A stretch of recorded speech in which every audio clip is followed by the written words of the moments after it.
Okay, so you recall from our exploration of categorical logic that we can determine whether or not a given categorical syllogism is valid or invalid simply by identifying its form, right? We can look at an argument and say, oh, that's an EIO in figure 2, or that's a IAI in figure 3. I know those forms of argument are always valid, or that's an argument that's in AAA figure 4, and that is always invalid. Now, in truth functional or propositional logic, we also have some very common forms of argument that are both valid and invalid. And thought primer number 23 is going to explore those argument forms and go over strategies for identifying when we're presented with arguments in those forms and which ones are valid and which ones are invalid.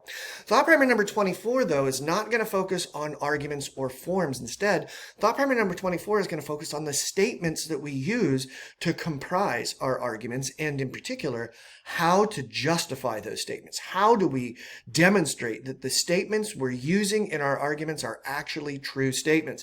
Thought primer number 24 is a really important thought primer because the strategies that we use for justifying different kinds of statements are really important to understand in order to be able to effectively defend our arguments. The way we approach the defense or justification of a conditional statement, a horseshoe, is very different from the approach that we take to defending a conjunction or a dot statement. And that's what thought primary number 24 focuses on, is what are the appropriate strategies for defending the different kinds of statements we're using to comprise our argument. Now, I'll give you a heads up.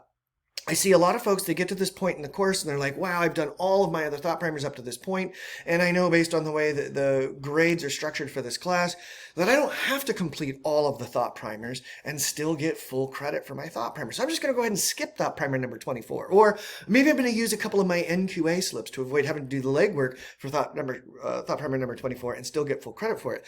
And I have to tell you that the folks that skip thought primer number 24, you can see that they didn't learn what they needed to learn when they submit argument construction number 3. Because argument construction number 3 is going to be asking you to defend the premise statements of the arguments that you create, and thought primer number 24 teaches you how to defend the different kinds of premise statements.